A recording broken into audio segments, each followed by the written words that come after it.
President Joe Biden's support is plummeting, especially among the youth, which means a disaster for Democrats in the midterms if they don't do something soon. So first here, the data. This from G. Elliott Morris, a data journalist for The Economist, tweeting out here.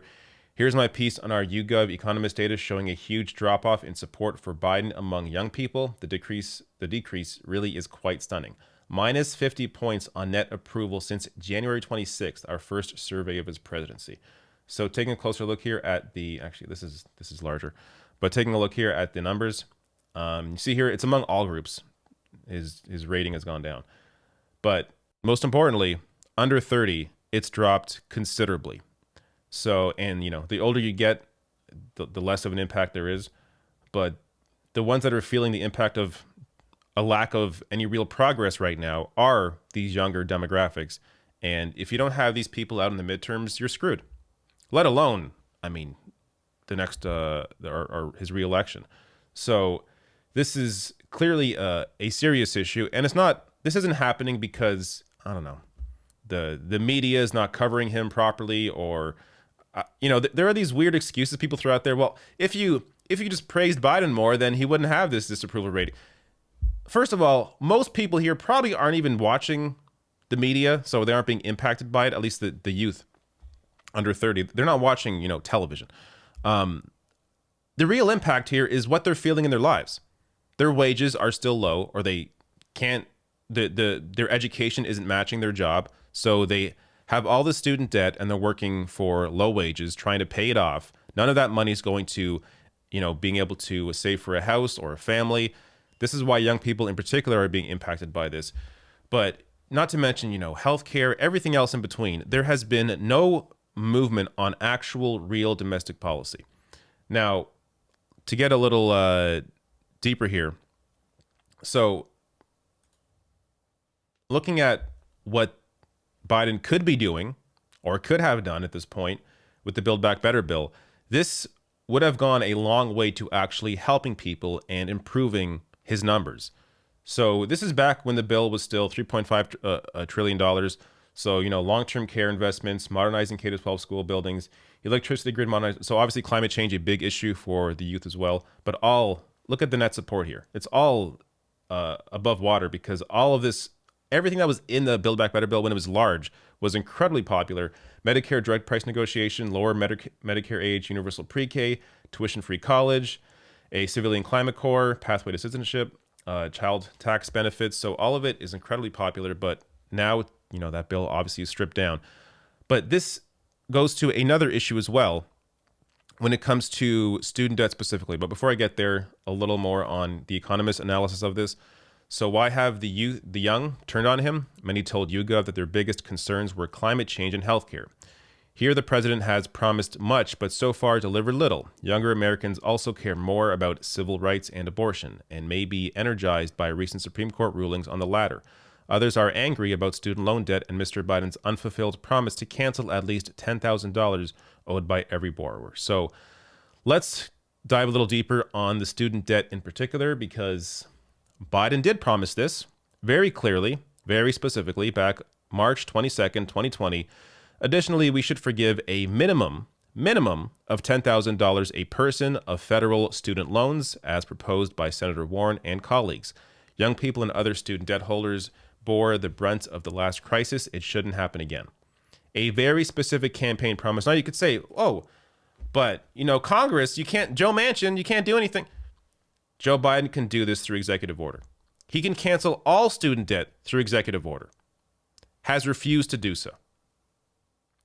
Why does Trump get to do executive order for anything he wants, but Biden can't do it for even just a minuscule 10 grand of student loan debt?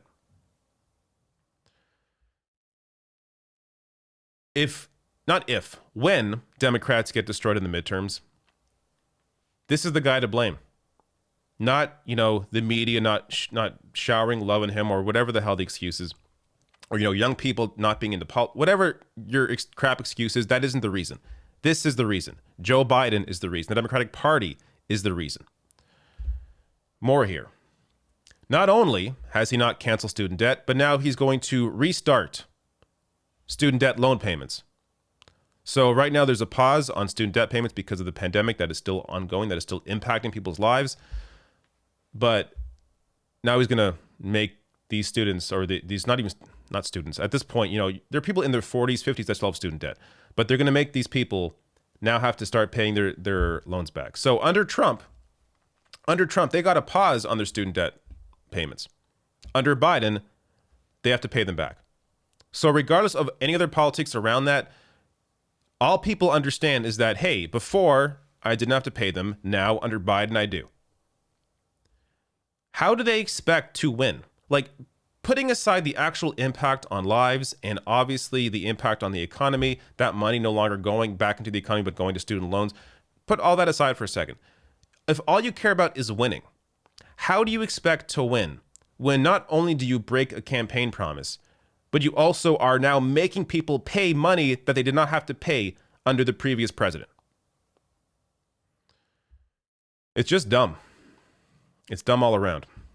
Cory Bush here, tweeting out a note to Democrats who blame progressives after losing an election, forcing millions to start paying student loans again and cutting off the child tax credit at the start of an election year is not a winning strategy. We're warning you now. Don't point fingers in November. Of course, I don't know how I forgot this. This is where the blame normally goes, to progressives. So when they get destroyed in the midterms, they're going to say, oh, critical race theory, Black Lives Matter, Medicare for all. The left calling for all these things, pointing out systemic racism. That's the issue. That's why Democrats lost. Not because the Democratic Party did not provide. Nope, not the reason. It's because progressives are calling out what should be done to help people that are struggling. It really is disgusting. Last thing here. This is just an anecdotal example of how this impacts people. So this from Business Insider. Meet an independent voter with $163,000 in student debt who left the Democratic Party after 4 decades because she felt betrayed by Joe Biden. Quote, I really felt he was going to help us with the student loan problem. So, of course, this article goes deeper, but here's somebody who's 53, is a registered Democrat, has a ton of student debt, and now is no longer a Democrat because she was failed by Joe Biden and his broken promise. And this is just one example of an experience that I'm sure many are having. You can't blame these people. I do my best to try and show the differences here between the two parties, but it's getting tougher and tougher to do that, especially when they won't even do the basics when it comes to voting rights, when it comes to systemic racism in policing. Like, just the basic thing, the basic cultural issues that Democrats at least used to be able to, hold out there. When they aren't even doing that, it's becoming tougher and tougher to discuss the differences. That said, not that I care to do this now, but there is a difference in the sense that one party is directly leading to fascism. So just keep that in mind. But still here, that is the reason that is happening, because both parties are failing people. The Democratic Party has the opportunity to deliver. Even though, they're not fascists, but they have the opportunity here to move away from that sort of slide into fascism by giving people something, and they refuse to do so. So when they get destroyed in the midterms and then nothing at all can get done for the 2 years following that, you know who to blame: Joe Biden and Democratic leadership.